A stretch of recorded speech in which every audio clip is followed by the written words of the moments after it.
it is very helpful and gives us a competitive advantage to have an ecosystem that's built around an open product to give our customers the reliance that this thing is open source, that it's not just the rug's not just going to get pulled out from under them. And in hindsight, there's just so many more benefits, I think, to being collaborative versus competitive with how you build software.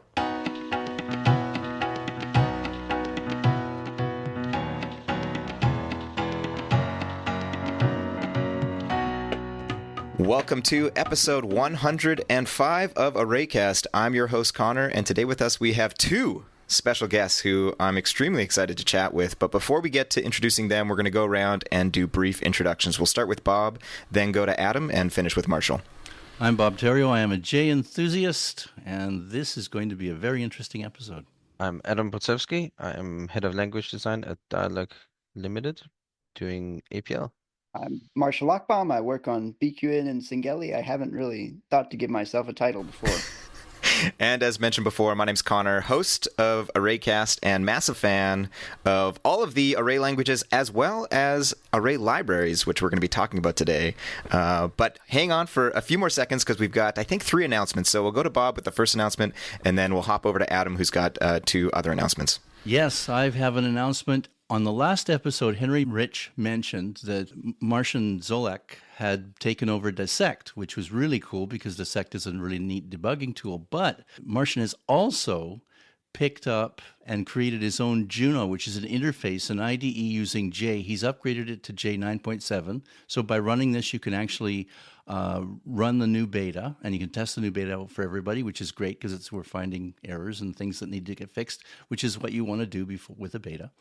But also what this IDE is, it's essentially on your browser. So it's like the J Playground, which was the previous one, but he's taken it a further step. He's upgraded it so that you can actually take J code and send links. And when you click on the link, it'll open up the Juno system on your browser, so you can actually send information back and forth. And also, for people who want to use it on a laptop, there are sidebars that have extra information, but you don't always want the extra information. Sometimes you just want to use the sender part of the field where you're putting the programming in, and you can make those sidebars disappear. It's on a menu item. So he's evolving as it goes along. I think I mentioned it probably about a month or 6 weeks ago, but if you haven't checked it out, it's worth checking out, and we'll have a link in the show notes. Over to you, Adam. I can announce, I think from the past, that the new round of the Dialog APL Challenge has just started. So this is intended for people who are very new to array programming or APL, and even if you don't know anything, or if you know somebody who doesn't know anything, you can let them loose at challenge.dialog.com, and it teaches you everything you need to know in order to complete the challenge and potentially win prizes. And then there is, on the 20th of May, the FinAPL spring meeting in Helsinki in Finland. Awesome. So we will have links, as always, to all 3 of those announcements in the show notes if you're interested in checking them out. And finally, that brings us to introducing 2 new guests today to talk about the GPU accelerated library ArrayFire, which you may have heard before. So with us, we have John Melonakos and Umar Arshad, who both currently work for Intel. I think officially the titles are AI Libraries Architect and AI Algorithm Engineer for John and Umar, respectively. And they are the current maintainers and have been working on ArrayFire for, I think, if I'm correct, a decade and a half plus. I can be corrected in a second because I think we're going to do a deep dive into the history of ArrayFire.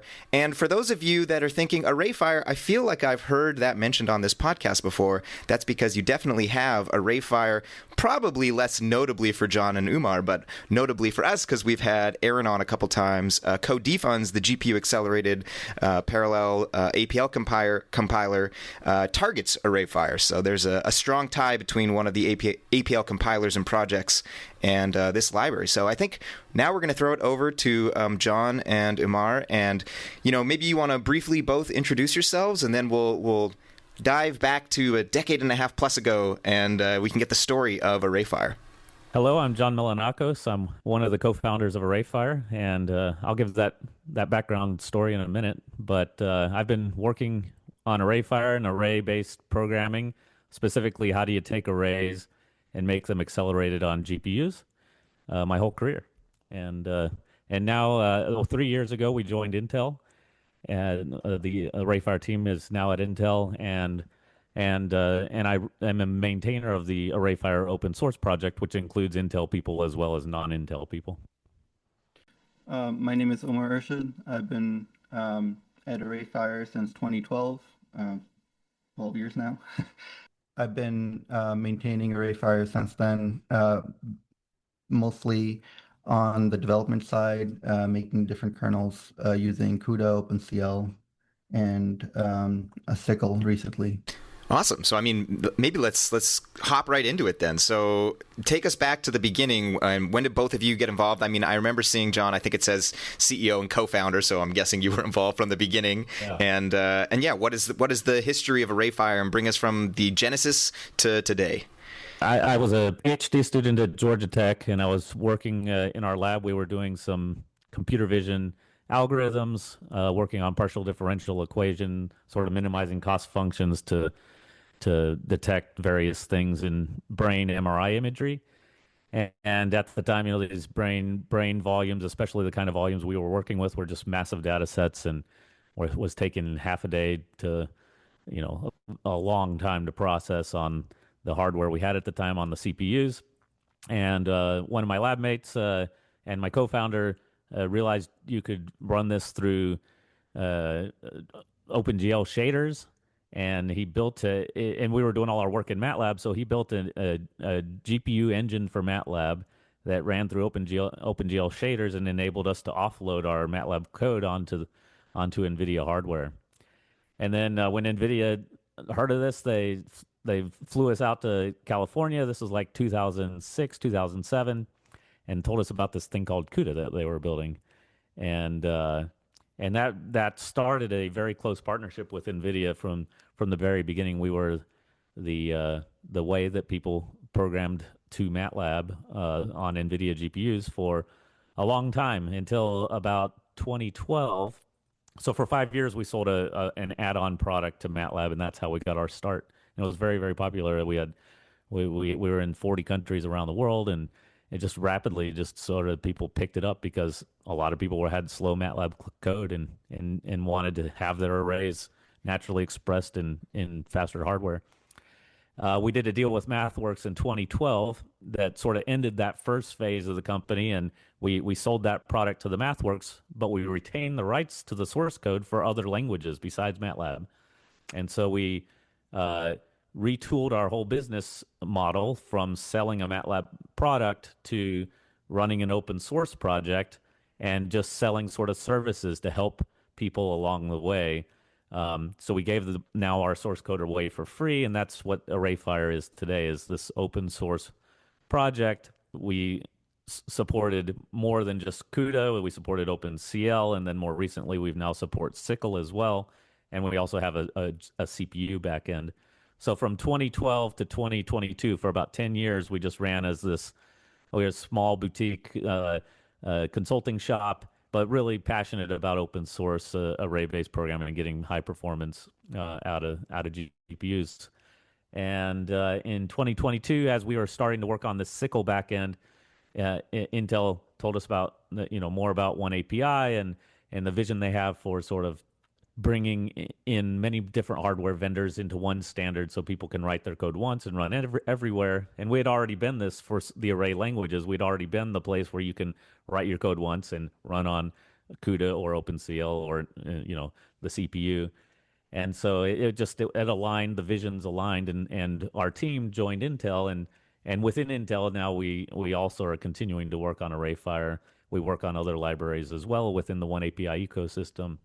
And Intel wasn't interested in our consulting business and in the open source project, so that still runs. There's other people that now are consultants and other maintainers of ArrayFire that continue to build ArrayFire and then help users through commercial services to get success, and that's how we fund the project.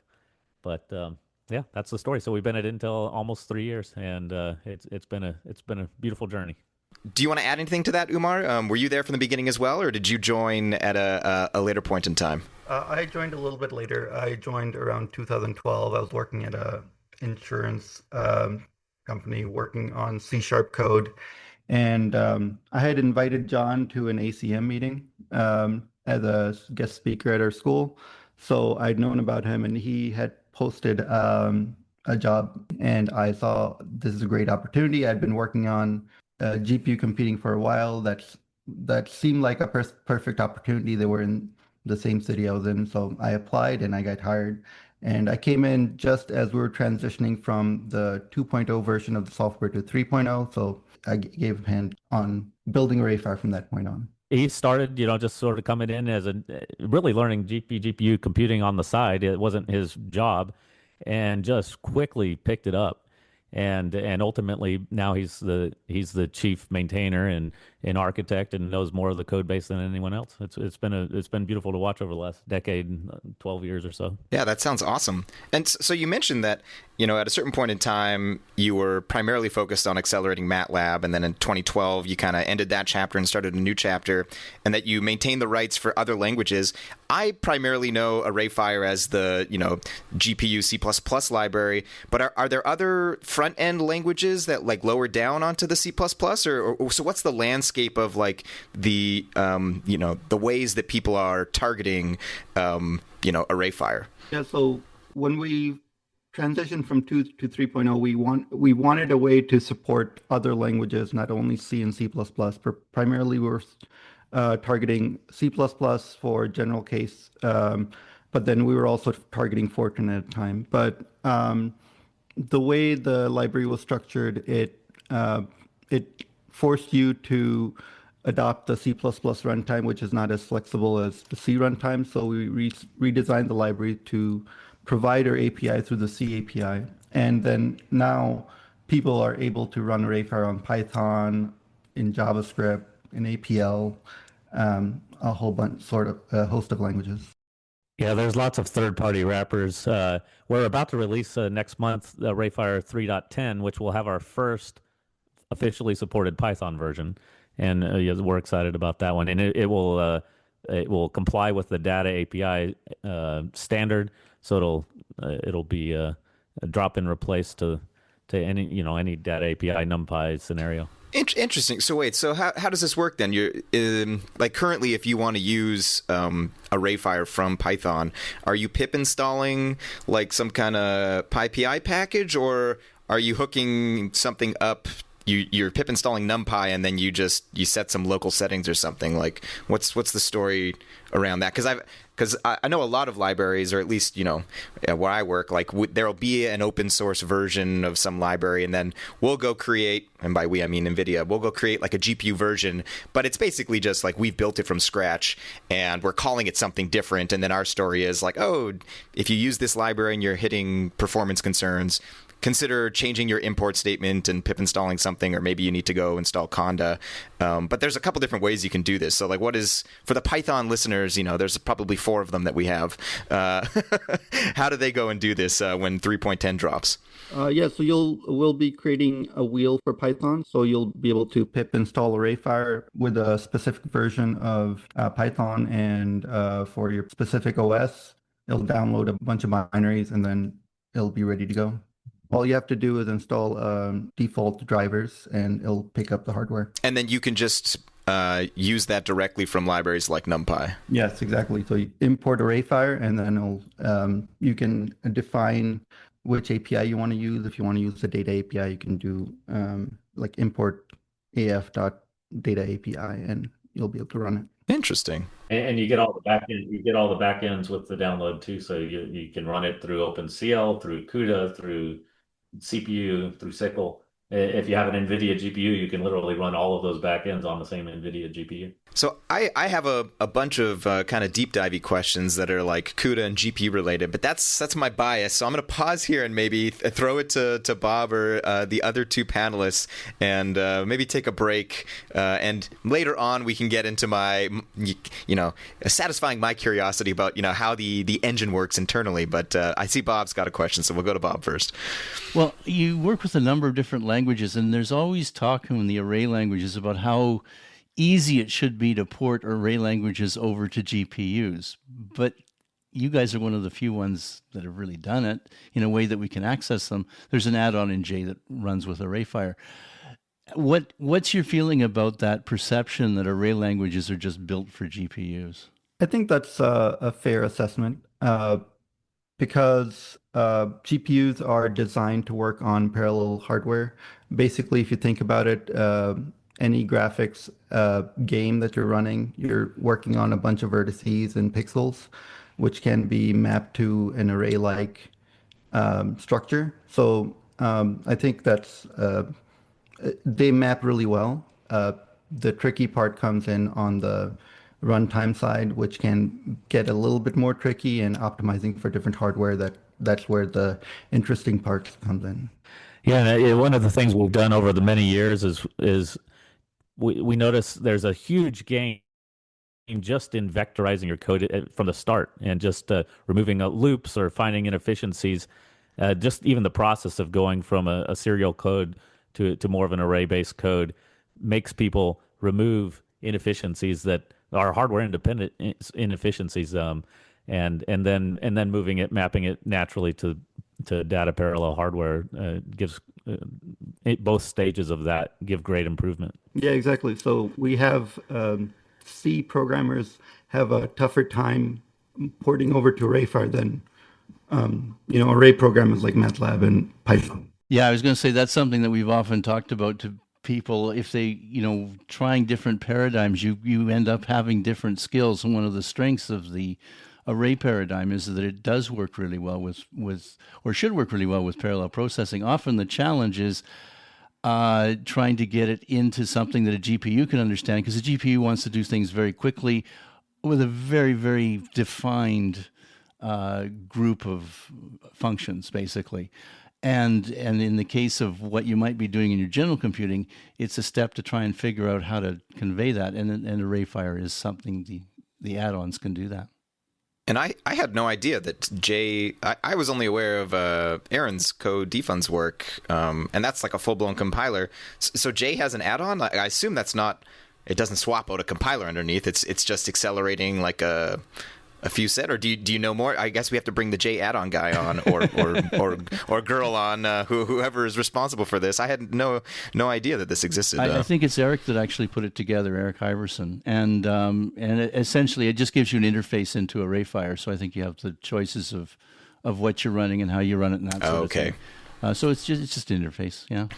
I mean, speaking of different projects that are using ArrayFire on the back end. Are John and Umar, do you guys know if there's, popular projects out there? Like, because I didn't actually know that Code Defunds was targeting ArrayFire until I spoke with Aaron one time. I think he does mention it out there. If you've read his dissertation or any of his articles, you can stumble across it. But are there other projects that potentially are using ArrayFire that folks might not realize? And this is classically the problem. I ask Marshall, how many people are using BQ? But a lot of folks that are using, you don't ever know that they're using it, because if they're happy customers, they don't tell you, right?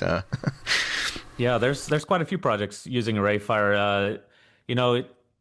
We don't know all the projects, of course, that use it, but we monitor, for instance, Google Scholar, and every year there's many research papers that are using ArrayFire, and one of the ones that we like the most comes out of Meta, because they took ArrayFire and built a machine learning framework called Flashlight. What do I want to say about Flashlight? Yeah, it's just the AI framework designed to efficiently process machine learning workloads on C++ instead of Python. One of the interesting things that they point out is that the Python system adds a lot of overhead to some small processes. So they were trying to target C++, and they chose ArrayFire as a backend for that. Yeah, that's really cool. This a C++ framework for building AI applications, and to see ArrayFire being used for it. And the reason they picked up ArrayFire for it is because it was something where they could have done all those kernels directly in CUDA themselves, but they wanted something where they could have that productivity and performance balance and iterate really quickly in a research space, and get a lot of software built in a lower amount of time while getting most of the performance out of the hardware. Yeah, that makes a lot of sense. I mean, in the Python space, there's a ton of different options that are basically moving the dial on that trade-off, like how much flexibility do I want versus how quickly do I want to get something up and running. And depending on where you are in the research stack, that ultimate performance is more important, but other times it's just, I need this accelerated. I don't need to tune the kernel parameter for the whatever the block size, etc. You just want it on the GPU. It doesn't need to be completely optimized. And a lot of people use ArrayFire in those sorts of use cases where they'll start out with it to get quick performance, and if it's not hitting whatever performance benefits they need later on, maybe they'll write their hand tune code. But in most cases, it just works out of the box and gets you very, very close to something that a hand tune code would do. All right, so I'm waiting to see if Bob, Marshall, Adam, if you're going to stop me from asking. Oh, I see Adam's unmuted, so he does have a question. Well, now I don't know much about these subjects, of course, and I'm definitely not a C or C++ programmer, and not even Python. But I find it notable that the name of this thing is ArrayFire and not, say, GPU Fire or something like that. And maybe I missed something completely here, but were you familiar with array programming in general or array programming languages before you started this project? Yeah, so again, the project had its genesis with MATLAB. So we started by not creating our own API in any sense. We just overloaded all of MATLAB's arrays and their functions, and as we did that, we sort of in that mapping really understood the array languages. And that initial project we just called Jacket when we were in there, but once we understood sort of MATLAB's inheriting from APL and its sort of background of some of the array languages, and we felt like this project at the time was the first one to go from CPUs to now GPUs, and we felt like we were taking one of the first array-based approaches to do massively parallel hardware with GPUs. So that's sort of where we got the name. Okay, so that's what I didn't pick up on originally, that it's kind of modeled after MATLAB's array model and the array language that's in MATLAB. Yeah, so the functions we have in C++ are very, very similar to the ones that you would find in MATLAB. There's a few different names here and there, but it's pretty much the same thing. You index into arrays in the same way. You can search arrays in the same way. You can manipulate arrays in the same way, and then ultimately you can call different math functions on them in the same way. So I'm not a MATLAB expert, but I did spend, I don't know, a couple days at one point messing around, and I think at the time I was doing my master's, and so I had access to the actual paid product because correct me if I'm wrong, MATLAB, you do need a license to use. Right. And I think I recall they have a bunch of built-in, basically hard-coded reductions. They have your sum, your max, your prod, your etc. But trying to program a generic reduction was possible, but it wasn't ergonomic, if you will. So the question is, does that extend to ArrayFire, or do you guys have like a generic reducer fold, or is it very similar to MATLAB, where if you see it in MATLAB, it's there, but if it's not in MATLAB, don't expect to see it in the ArrayFire API?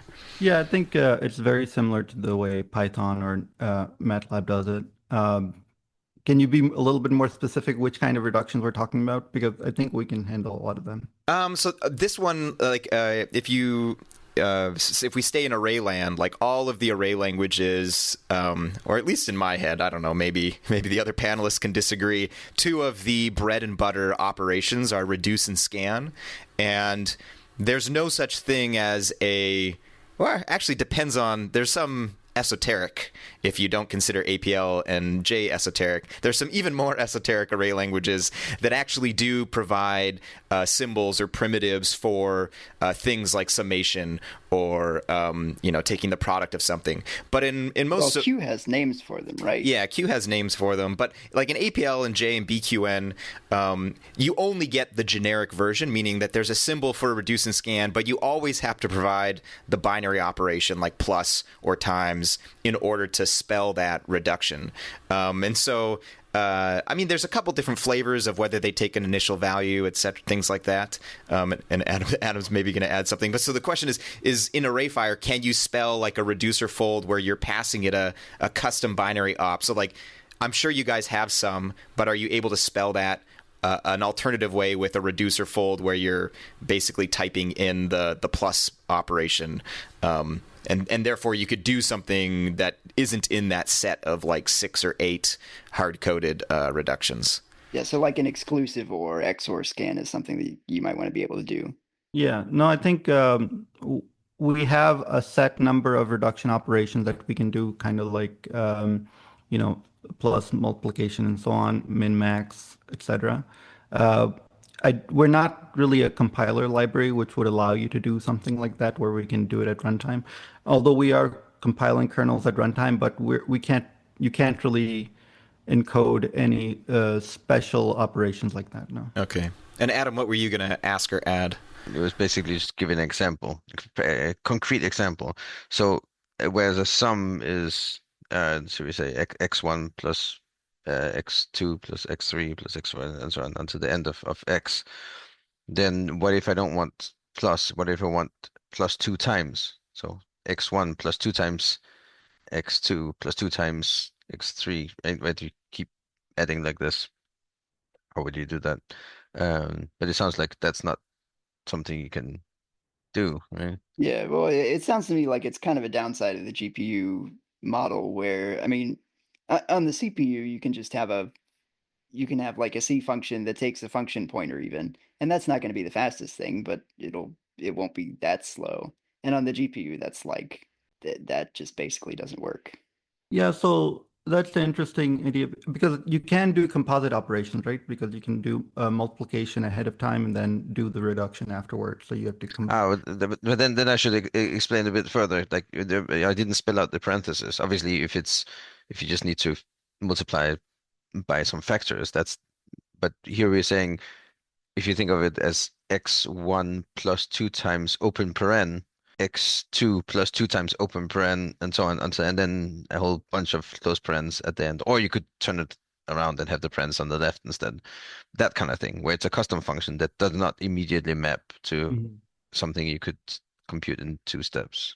No, you're right. I think for that, you would need to perform your own approach to that. You can, code it, but it's going to be it's not going to be a composite operation. Even though we do combine operations together in a runtime JIT sort of way, we can't do something like that. Yeah, we'll throw this in the show notes too. I found I Googled my way to the reduction operations page of ArrayFire, and sure enough, they've got all true, and this isn't all of them because I'm not going to bore the listener, but all true, any true, max min, some prod or product, and then some by key versions of those. So yeah, it's definitely like Umar said. The curious thing is I wonder what Aaron does for this, because in APL you can definitely program a kind of bespoke or custom reduction. So you can use these custom reductions, but you don't get the full, like in a traditional array language implementation. That implementation is going to recognize in special case folds like sum and max and whatever. And so if you don't use those, and we probably have a wider set that's recognized generally than ArrayFire, just because array programmers are liable to do all these weird reductions, but it's not like massively larger. And if you don't use these, you get more interpreted kind of Python-like performance, Python without NumPy. So in my mind, they don't really belong to array programming as much when you have a just arbitrary fold. And Bob, you were going to say something. As a way of thinking about it, is it more like in J there would be adverbs or conjunctions, and the adverb is actually that part which would be a reduction or a scan, and then the operator that goes with it is the verb that you're applying to it. It sounds to me like with ArrayFire, when you're thinking about these things, you have to sort of take adverbs and conjunctions out of the equation, because you're really working with the basic functions at the GPU level. Is that accurate, or am I starting to build the wrong construct there? If I understand you correctly, I think you're right. You have to think about ArrayFire as a library. So we're not really compiling operations together. So like if you have a custom type, we're not going to be able to access that custom type But if you numerically define your operation, you can do it that way. Yeah, this is really interesting, and I guess it's a good segue into my my satisfying my curiosity, because you did mention jitting a second ago, and I think in that context you were mentioning that you do have some kind of ability to fuse operations, and that's one of my my things that I miss when I go to a lot of array libraries, and even array languages for that matter. That I know that I've talked to Pierre and Oleg, who are two, I guess, do you call them compiler engineers? They work on the interpreter for a language called Q, which is used a lot in finance. And they have always said that they wish that there was like a type in Q that enabled you to kind of fuse or stream operations together, because one of the downsides of using a library like NumPy is when you're doing something very simple, like you've got a matrix or an array and you do, add a number to it, multiply a number, etc., and then do a reduction at the end of the day. Each one of those is doing like a separate allocation. You're basically creating a whole new array for a very simple thing. And I know NumPy does have some decorators that you can add to functions for jitting, and every library basically in Python has something like this. Jax has a decorator for fusing. CuPy, which is a CUDA version of NumPy, has a fuse decorator. And so, but by default, you don't get any of this jitting and fusing. But in C++, it's a lot different, right? Because we don't classically have any jitting capabilities, so you got to do something different if you want. Does ArrayFire, it sounds like they do, you guys have thought about this. What's the story about if you want to do some kind of multiple operations and that boils down to a single kernel? Is that something that's recent? Tell us a little bit about that. Yeah, so we've been doing jitting with ArrayFire since the beginning. We knew ahead of time that every time you launch anything on the GPU, there's going to be some overhead. The driver has to set the context. You have to allocate extra memory. You have to allocate data memory for intermediate operations. So we had designed ArrayFire with JIT in mind from the beginning. So you knew ahead of time that you needed to compile just in time. Yeah, exactly. I caught that too. Yeah. So whenever you perform an operations in ArrayFire, so for example, an addition operation between two matrices, ArrayFire will record that operation, and that array that is returned is going to be a symbol for that operation.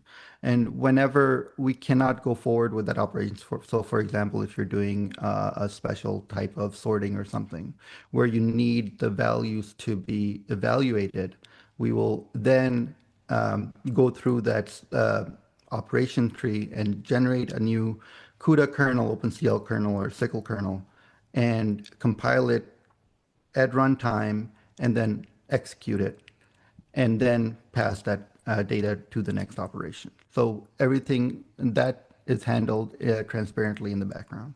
Interesting. Does that happen by default, or do you have to opt into that behavior? No, that's done by default. You don't have to do it. Oh, wow. Across all the backends, you were saying, too, not just... Across all the backends, except for the CPU backend, where it's a little bit more tricky. We can do it there. We have concepts of plan there, but we haven't done the work. Interesting. Yes, I mean, is this trade secrets, or is this all part of the open source stuff that you're able to talk about how this happens? Because that's a really impressive property of being able to say that the user doesn't need to think about this. You just go ahead, write your code, and if it's possible, ArrayFire will do the right thing. Yeah, exactly. So we have to take into account the limitations of the hardware, of course. So, for example, some GPUs will have the ability of processing larger kernels than other GPU kernels, but for the most part, we'll handle that transparently. Of course, that there are some downsides to the transparent approach, but we have the necessary functions to enable you to trigger that evaluation ahead of time. Interesting. John, I saw you were maybe going to add something there. Do you? Yeah, no, that's probably one of the things we're known for the most. We had this JIT compiler from the very beginning. So like 2007, where we're already JIT compiling CUDA kernels onto from MATLAB code onto the GPU. And we had a lot of competitors at the time because we were especially in the MATLAB space, including MathWorks themselves. They tried to make an initial version that sort of competed with what we did, but nobody had JIT.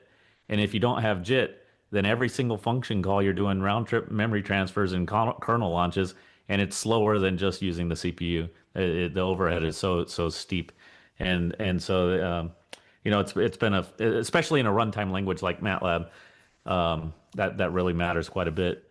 And that also Flashlight, a C++ version they did comparisons of Flashlight versus PyTorch versus TensorFlow, and also the JIT of ArrayFire is outperforming the JIT in TensorFlow and PyTorch as well.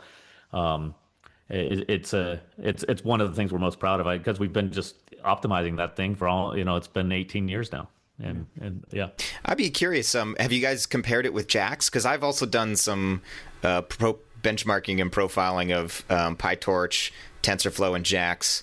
And I mean, this is my personal observance. This is not NVIDIA saying anything, but JAX is, in my experience, it's had the best kind of performance profile, and because I think JAX was designed after the fact, that there were some issues with the way that PyTorch and TensorFlow were designed from the beginning that puts limitations on the upper bound of like how much performance can you get out of this model. So then that's kind of where JAX and XLA came in. Have you guys tried to compare ArrayFire? Or? We've done some benchmarks. I mean, I think we're right there with JAX. We have similar performance profiles as that library. I think we do similar things. I've read their blog post. They ran into many of the same problems we ran into when we were building it. So we'd been around. We've been doing JIT way before JAX came to market, though. Mm-hmm. Yeah, the specific benchmarks I was quoting came from a paper from Meta and they only compared PyTorch and TensorFlow and had hard numbers on it, but everything else is sort of like you're saying, just not as benchmarked, just experience. Yeah, I can't remember the paper. Someone, I think it was actually an ArrayCast listener. I might have been talking about Rust or something. And someone sent me something, and similarly, yeah, they benched this Rust project, benched PyTorch and TensorFlow, and I was like, well, what I really care about is JAX, because they're the best in class for this kind of fusion work, at least in my opinion. At least in a couple in most recent years. Yeah. And I do have another question, but my curiosity is satisfied for the moment. So I'll once again, I'll take a pause to see if the other panelists. I see Bob is. He's what do you call that? Stroking his beard. Well, I feel like I'm getting in the way of some really interesting stuff. So I don't want to. I mean, my stuff is sort of more general. I mean, I guess the question right now now that I've jumped in, I guess I have to ask this question. What's the community like for ArrayFire? Like, is it active? Are there lots of people doing stuff with it? Do you have interactions with other communities like the JAX community? How do you guys see your place in sort of the computing world? Where do you fit in, and what's that community like? Right. It's been being in the space for so long. There are very few that maintain a presence with us for the whole ride, right? But there are a lot that come in every year and spin up because they're interested in a particular project and have a particular need, and they become active and prolific users for a period of time for the space of the project in which they're working. And similarly, partnerships with other languages or other libraries or other open source projects are ongoing. And one that comes to mind is Julia, who in the early days wanted to have GPU support and didn't want to build it themselves from scratch. So they came in and created Julia wrappers for ArrayFire and maintained those. And we didn't have to do any of that work. They just sort of picked it up and ran with it. Similarly, some of the Anaconda came to us at the early stages of Anaconda and wanted a GPU support. And the initial versions of Numbo sort of came from ArrayFire and inspiration from ArrayFire. And I happen to be close personal friends with Travis Oliphant, who's the original author of NumPy, and he was with Anaconda at the time. But yeah, so it's been a really cool community. Honestly, NVIDIA GTC has been the place that we go the most to sort of interact with our community. I still go there. I've been to every single one of them. Oh wow! And how's that been like changing over the last? Oh my gosh! The very first NVIDIA GTC was not called NVIDIA GTC. It was called Envision. Yes. And it had more video game it was a video game conference with some science in like a little wing, and the video game guys and the science guys could not have been in like a different. I mean, there were a lot of similarities, but a lot of differences too. So the video games guys were brought in couches and were trying to set a Guinness Book of World Record for the largest continuous LAN party or something. So they were just playing nonstop on these couches in one side of the room, and then we were showing off MATLAB simulations, and there were a couple other fluid dynamics simulations and stuff on the other side of the room. And our side of the room all went to bed. Their side of the room just stayed through the night playing video games the whole night. And if they slept in their cars just on the street. It was just a really interesting and fun show. But that sort of spirit of this excitement made GTC really special. From it's matured over the years, and from video games to now then more sciencey, and now it's AI, so it's got business. It's a very business conference. There's lots of Deloitte was one of the biggest sponsors, so it's really migrated. My guess is there's not a lot of sleeping in cars anymore. No, not a lot of sleeping in cars. I mentioned that to people as I walk around. I was like, I really miss the days when you'd walk by the McDonald's and there'd be 50 cars with all kids sleeping in them. Yeah, they just came in from everywhere. And really just the early enthusiasts for NVIDIA GPUs. And what about working with open source? I mean, the story I've heard is that the whole internet is based on some guy in North Dakota maintaining this little sliver of open source code. Yeah. What do you guys think about that sort of thing? I know you've approached it in I think probably a more sustainable way, but talk to me about that. We had this like really scary experience of going from all of our revenue was selling this MATLAB product, and then overnight we had to like flip and go open source. And that's it. Like when you push that button on this code that for 5 years you've kept proprietary and was your secret sauce, and you were out competing other people because you have this JIT compiler, and then suddenly you push this button and now it's open. It was a really interesting experience and going through all of that. And then but it was a beautiful thing to like build this community, and to just the vibes in the office changed, and people just had a lot of fulfillment in the interactions on GitHub and interacting with the community. And in hindsight, we should have gone. Honestly, I love open source so much. I feel like so much more software should be built in the open, especially science and engineering software, and you can get miles further ahead in your work by having more people more eyeballs on your code. Just makes it better. And I've heard people talk about the fact that like when you're working open source, there's no restrictions on publishing, because basically you're publishing as you produce it. Exactly. So there's a lot of things you can do and get information out there and get that feedback loop going.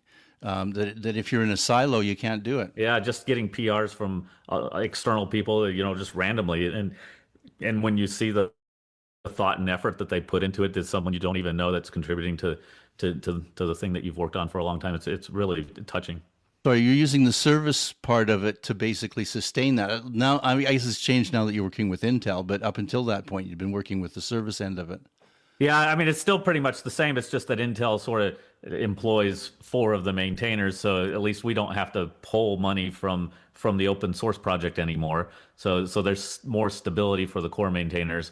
And then we have a set of consultants that are spread mostly throughout the U.S.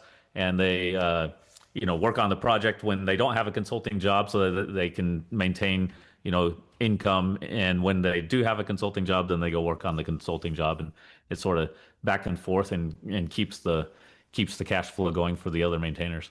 Yeah, I was going to ask, maybe you could say more about, you mentioned there that like you wish you actually had gone open source sooner, and I know of folks that have closed source projects and they're generating revenue from this product, but they've considered going open source. But there's this like the fear of like, well, if I just put my code out in the open, like what are people going to pay for anymore? But you said like you've gone through that process. It was successful, and in hindsight, you actually wish you had done it earlier. So like for the folks out there that might be considering it, say more about that, because I think that's a story that not a lot of people have actual like lived experience that they can talk to.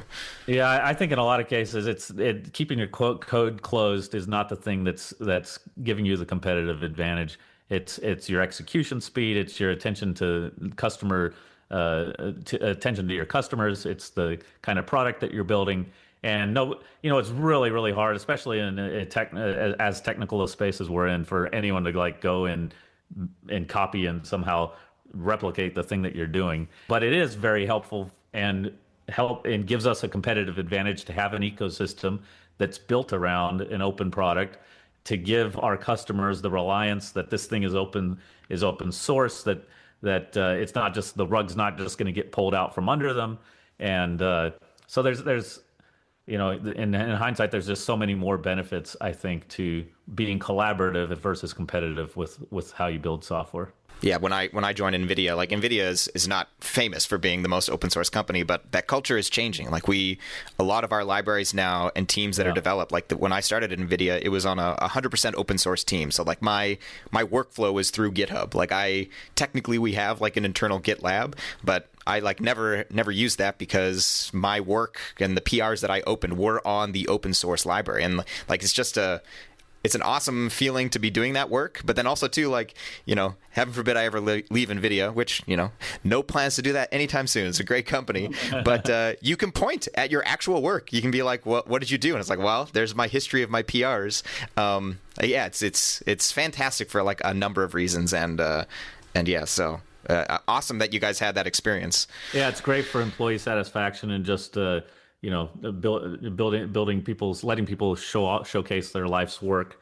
And Intel's the same way, and that's one of the reasons I never would have thought of joining Intel back in the days when it was entirely proprietary. But Intel's been humbled, and the one API plan is sort of new. This new concept of releasing public code and doing everything in the open is something. When I saw that they had a change of heart that way, I was like, well, I want to go support that.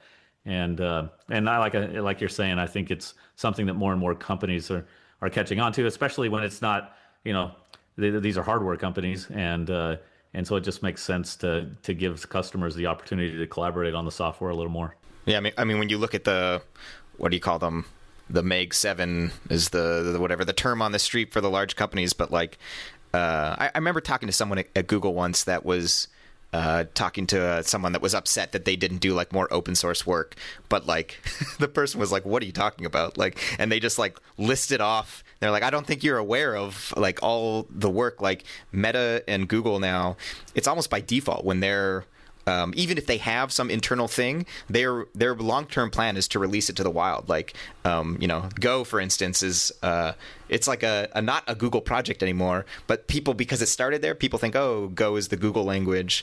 But a lot of these things, like, and to a fault, actually, I think, was it Kubernetes or one of the technologies that they handed off to the CNCF or whatever it's called, that like some business folks, they think that was actually a mistake because they gave away so much value. Like they owned the thing that was, became the industry standard.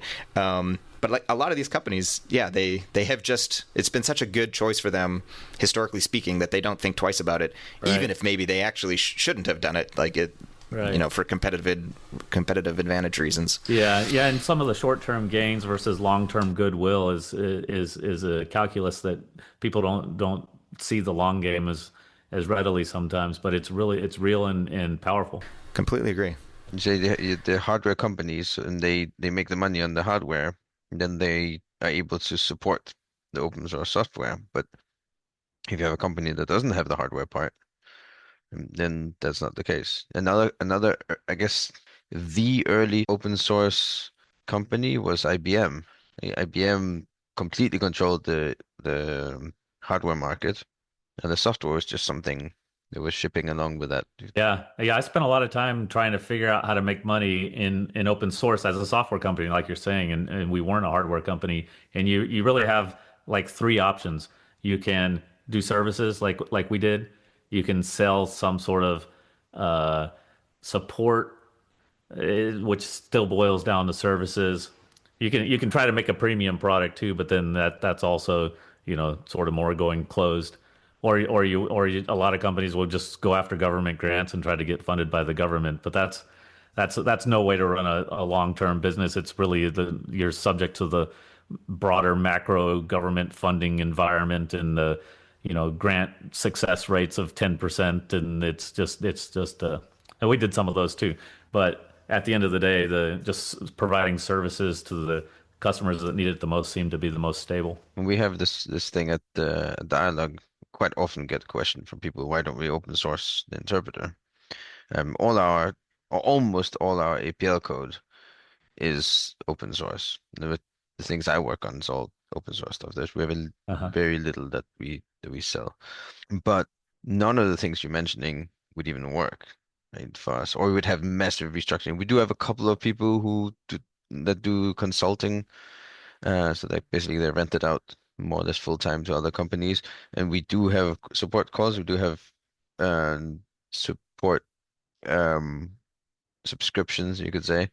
That's is part of like buying the product. You get the support Mhm. with it, and we do try to like do exceptionally well in the support department. We might not be uh, the best at speaking, but at least you can get to us easily. Like you don't call up our call center and get a message that a lot of people are calling right now. You get to like the expert on the subject you're asking about right away.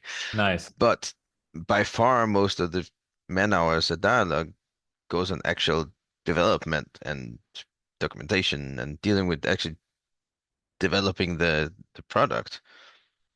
And it wouldn't work if we didn't charge money for it, then Uh-huh. we wouldn't be able to all work full time like this. Oh, for sure. Yeah. Yeah.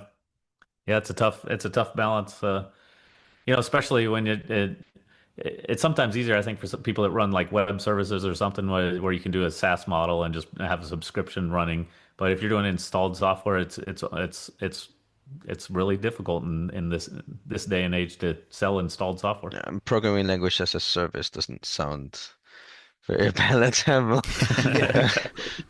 Well, the problem is that like 99% of programming languages are free these days, so it's a real uphill Yeah. battle. It's one thing for libraries, like you can think of examples. I mean, ArrayFire, I guess, is one of them. But yeah, when I try and think of programming languages, like Clojure and Julia are the two that come to mind, and they basically both did the services thing, right? There's Yeah. I think they call it the Julia Computing Company or something like that, or Scientific Company. And I don't know a ton about that, but I get the impression that it's the same kind of model where you can hire experts and pay them to help build a system or something like that. Yeah, and then the elephant in the room is MATLAB, that sells $1.2 billion a year in software licenses for array-based programming. And it's just, if you think about the total spend of the addressable market for array-based languages, that's they're 90+% of the whole thing. And it's crazy that happens. Do you think that would be possible starting out today, or is that like, because when I hear that, I'm like, No, no, I don't think so at all. I think they have, they started in like the 70s. yeah, And they're so entrenched in the schools, and then they move, especially in like def, defense contractors, and a lot of these shops just rely heavily on MATLAB, and they do a really, really good job at just making life easy for the programmers that use their product. So it just is a cyclical. It's interesting how the mathematical array programming languages are the ones that people are, I don't know if people are willing to pay for them, but people are willing to sell them rather than making them free. So it's not just MATLAB, right? Mathematica, Wolfram language is also very closed, right? Yeah, And K for at least the yeah. commercial parts of that, and APL as well. Um, I don't know if that that just means that all the array programmers have equally bad ideas about business, or if it's or is those languages are so valuable, those are the ones you can sell and nothing else. Yeah, yeah. Mathematica and MATLAB were definitely born in the boon of installed software, and so they sort of still are running that, and they're having to adapt and go online and sell online subscriptions to the software too. And why is it that Octave doesn't eat MATLAB's lunch? It's just not as well. It's the customer experience is not very nice in Octave. It's improved over the years, but it's it's more than just the language. It's the examples and the documentation and just everything that makes it, that even just the IDE and how nice the IDE is. There's a whole very long tail of engineers that really want the simplicity, and that helps them quite a bit. I guess I should have known the answer to this question, because GNU APL doesn't eat the lunch of other APLs either. So Yeah. Well, and I wonder some of it has to do with the fact that, and it's sort of true, I think, of ArrayFire when you were talking about your JIT compiling as well. You've had years and years of crafting this. Nobody's going to come in new Yeah. and do a better job of it. Right. You have that experience. So you're building on something that people can't take away from you. They can use the experience you gained, Right. which is the open source part, but you still have those skills. You still have that experience that gives you that edge in a competitive environment. Yeah, exactly. How so that you commented on Octave? What has been the Julia versus MATLAB? Is it sort of the same thing, or Julia, I think, is it's not a disagreeable statement to say that Julia has been more successful than Octave has been. Right. But $1.2 billion is still a lot of money that to be generated by that product. Yeah, and I think Julia's great, and I think Julia keeps growing and has had tremendous success. But like you said, I don't see Julia being. It's really, really difficult. I don't know that any new product's going to be able to come in and sell as much installed software, and people just aren't buying that way anymore. When you're doing services, like you mentioned, the services just are not. You can't scale services businesses like you can product businesses. So getting back to ArrayFire here, as much as I love the discussion about open source, and also too, I've spent time thinking about how do you build a business around a programming language, and I've come to the conclusion that it's very, very difficult in 2025 to do that. If folks are interested in taking ArrayFire for a spin, what's your recommendation? Is it because you mentioned that with the release of ArrayFire 3.10, there's going to be the Python way to consume it. What is from both of you, what would you recommend people do if they want to take ArrayFire for a spin? Is it via C++? Is it via Python? Yeah, so just directly from ArrayFire.com, you can click right on the home screen. It'll launch what's the Google service? Colab? Colab, yes. If you go to ArrayFire.com, it'll launch a Google Colab, which will load an ArrayFire set of instructions that will do the pip install and download the ArrayFire binary, and then give you some sample code, and you can just literally play everything, and it'll run on an NVIDIA GPU that's just right there in the cloud. That's the easiest way to get started in Python, and we'll update that with the new Pythonic version that's data API compatible once we release ArrayFire 3.10.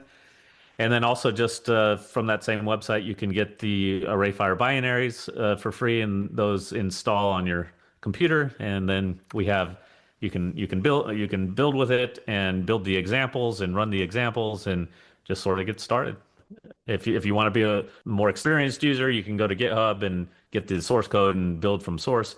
But yeah, we have the prepackaged binaries on the website, and then the Colab for the Python space. Awesome. And I'm not sure how much you can speak to this, because my guess is that a lot of the future direction of what's happening is kind of community-driven and issue-driven. But are there plans for 3.11, 3.12? Is it mostly going to be focusing on, like, I imagine if Intel is employing maintainers, they have an interest in building out the sickle backend and stuff like that. But what is there a short-term, long-term roadmap for stuff that's happening in ArrayFire land? Yeah, we have planned on continuing our release, updating our source code to support all the new hardware with all the new features. We have a strong relationship with NVIDIA. We have monthly talks with them, and they're a strong partner. Even though we work at Intel, we have a strong relationship with them. I have another podcast with an Intel employee, so there's no hate between Intel and NVIDIA when it comes to me, at least.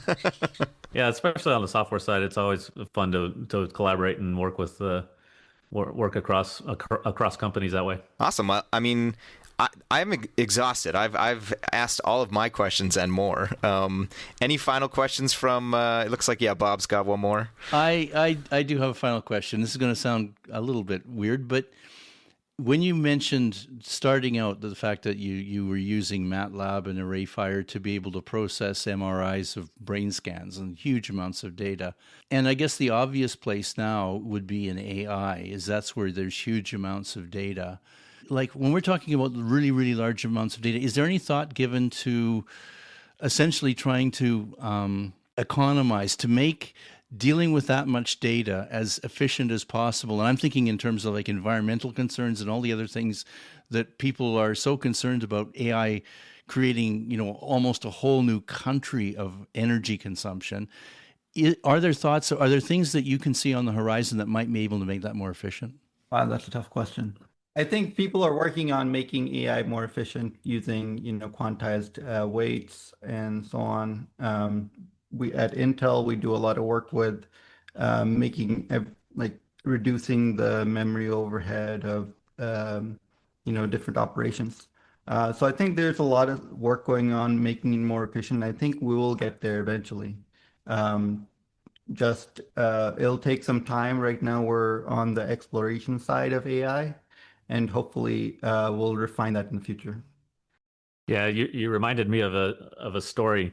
So last year I had the opportunity to go to Richard Branson's island, and he's like a grandpa now. He's not heavily involved in business, but he goes on bike rides like three times a week up this really steep mountain. And so I'm riding this bike with him, and I'm trying to keep up with him. He just keeps going. And I'm the only one that ends up keeping up with him. So I have like a half an hour with him at the top of this mountain. And he knew before we went up there that I'm in, building AI libraries and whatnot.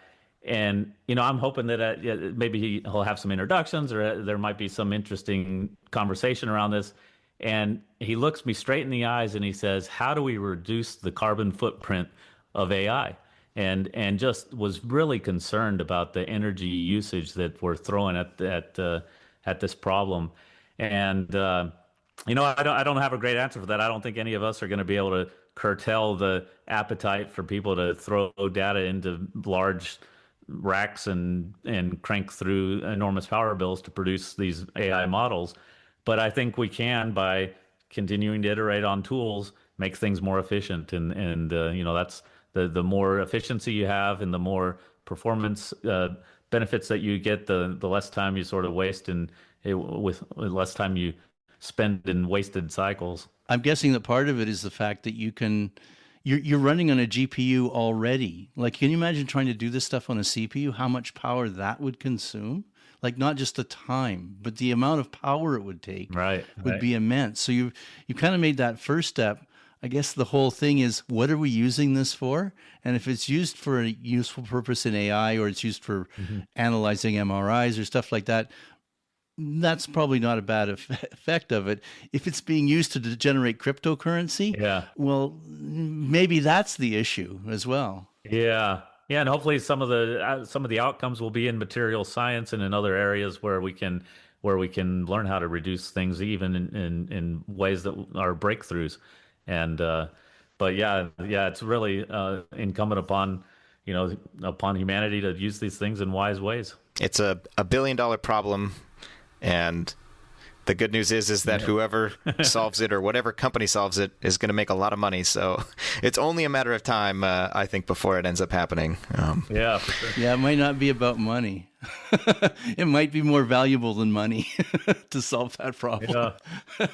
Yeah. We both live in Canada, Bob, so I think, we are closer to caring about that kind of stuff, but not everybody does. But if it's going to make someone money, then for the wrong reasons, they're going to solve the problem that we care about.